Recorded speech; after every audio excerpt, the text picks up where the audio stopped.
এ বিষয়ে বিস্তারিত জানাতে খুলনায় আছেন রিপোর্টার আব্দুল্লাল মামুন রুবেল। তার সঙ্গে আলোচনায় যুক্ত আছেন পানি উন্নয়ন বোর্ডের তত্ত্বাবধায়ক প্রকৌশলী মোহাম্মদ নাজমুল হক। সরাসরি যাচ্ছে সেখানে।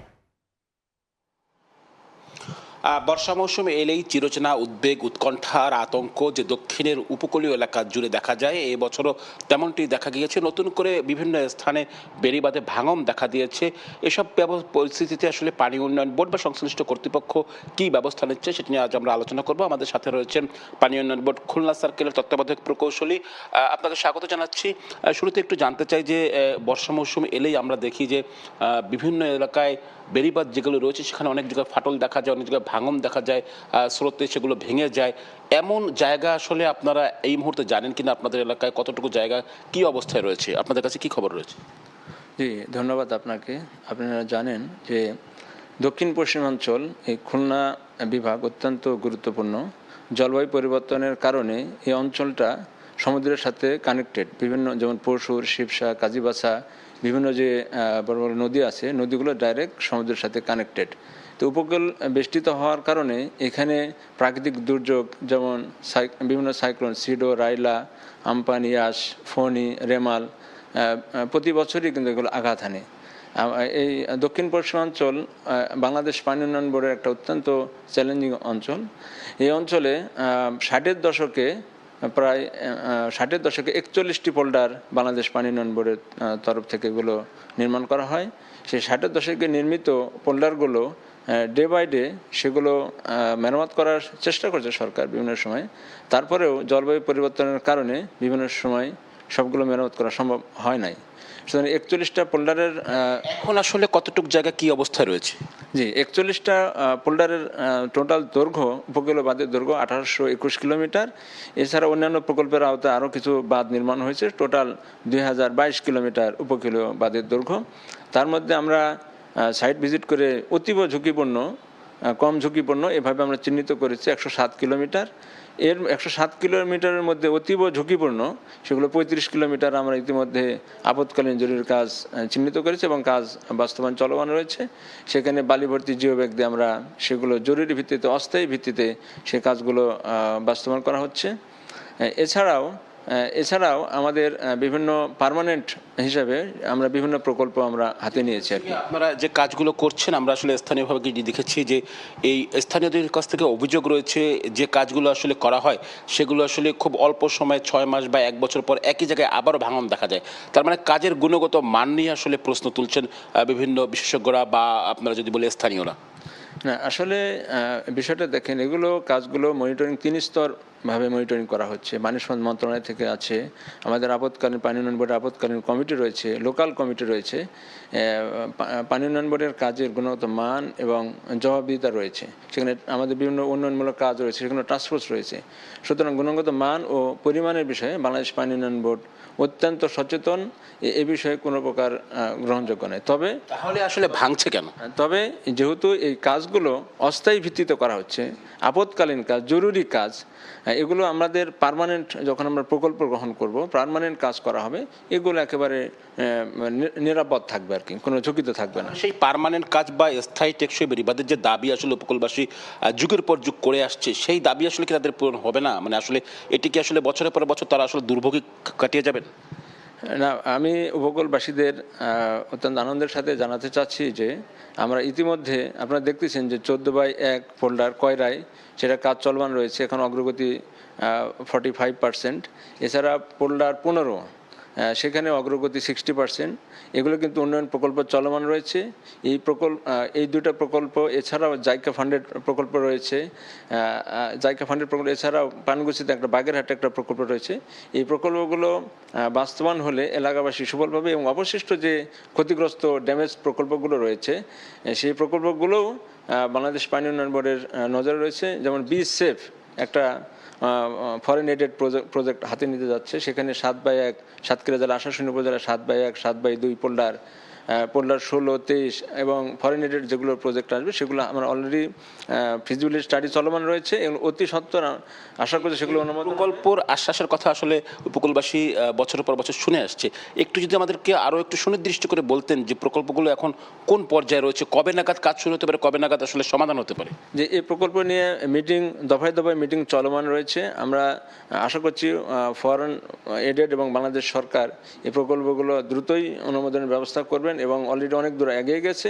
এছাড়া আপনারা জানেন যে পোল্ডার 31 দাকো উপজেলায় সেগুলো পানি সম্বন্ধে যাচাই বাছাই হয়েছে, আর একটা 18/19 পোল্ডার সেটা কিন্তু পরিকল্পনা কমিশনে রয়েছে। এছাড়াও বলেশ্বর নদীতে বাগেরহাটে সেটাও স্টাডি চলমান রয়েছে।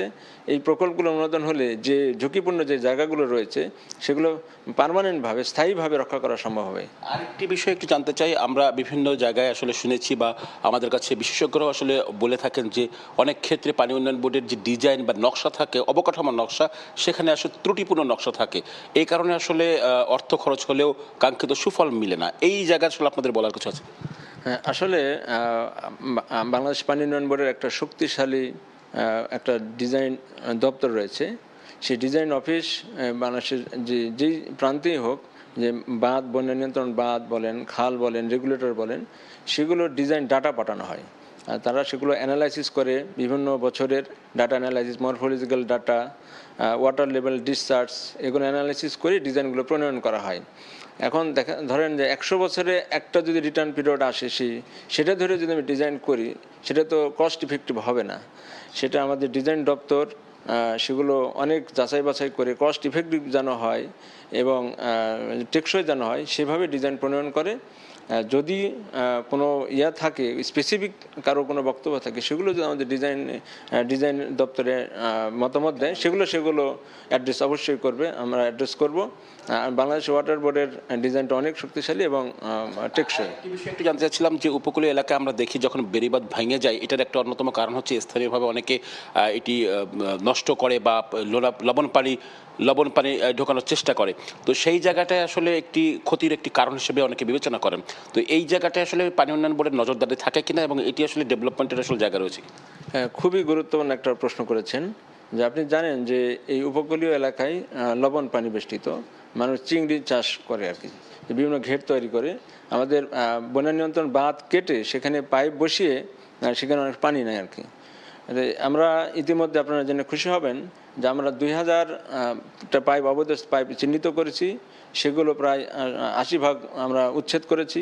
এছাড়া অবৈধ স্থাপনা রয়েছে, সেগুলো কিন্তু উচ্ছেদ অভিযান চলমান রয়েছে। বেড়িবাঁধ ভাঙনের এটা একটি কারণ মনে করেন কিনা? না, অবশ্যই। এটা যখন আপনার একটা বাঁধ কেটে পাইপ বসাবে, সেখানে তো সিভেজ হওয়ার চান্স আছে। সেগুলো অবশ্যই কোনোভাবেই আমাদের যেহেতু নির্দিষ্ট রেগুলেটর আছে, ইনলেট আছে, আউটলেট আছে, সেগুলো দিয়েই আপনার লবণ পানি যাতায়াত বা পানি নিষ্কাশন, পানি নেওয়া যেতে পারে। কিন্তু নিজেরা একেবারে বাঁধ কেটে পাইপ বসিয়ে দিলে সেটা তো ব্রিজ হওয়ার সম্ভাবনা রয়েছে আর কি। সেগুলো কোনোভাবেই কাম্য নয়। সেগুলো জেলা প্রশাসন, বাংলাদেশ পানি উন্নয়ন বোর্ডের আমাদের নির্বাহী প্রকৌশলীগণ সকলে মিলে সেগুলো উচ্ছেদ চলমান রয়েছে।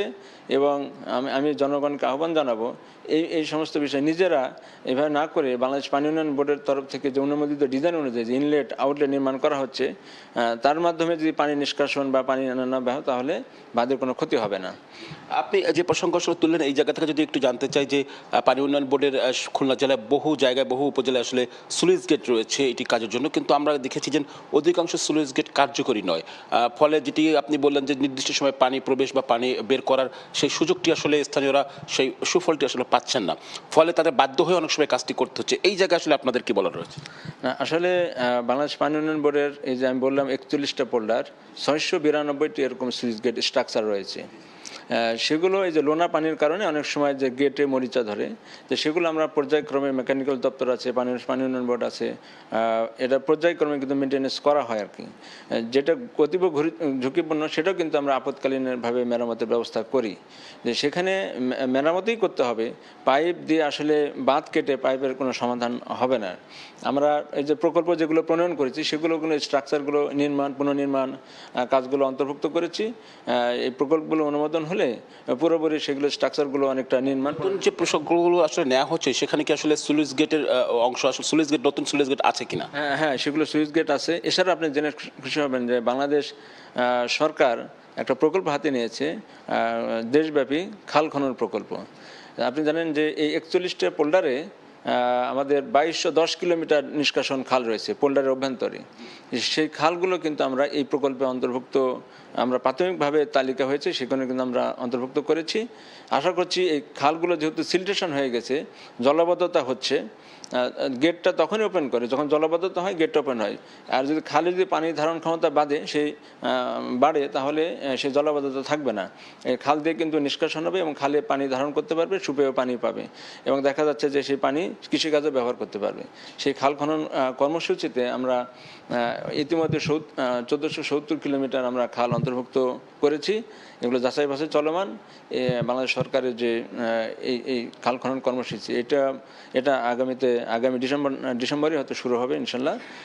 শুরু হলে এর সুফলও এলাকাবাসী পাবে। সেটির সাথে কি আসলে আমি যদি আরেকটু যোগ করতে চাই যে পানি উন্নয়ন বোর্ডের বেড়িবাঁধের সঙ্গে যে সমস্যাগুলো সরাসরি যুক্ত রয়েছে, অর্থাৎ অনেকগুলো পয়েন্ট আসলে আজকের আলোচনায় উঠে আসলো যে একেবারেই পাইপ দেওয়া বা স্লুইস গেট বা খাল কর্মসূচি, এই সবগুলো মিলিয়ে আপনারা আসলে কোন জায়গায় আসলে প্রত্যাশা করছেন বা আশ্বস্ত করছেন কবে নাগাদ পুরোপুরি এই অঞ্চলের মানুষের দুর্ভোগ কাটবে বা একটু আশ্বস্ত হবেন?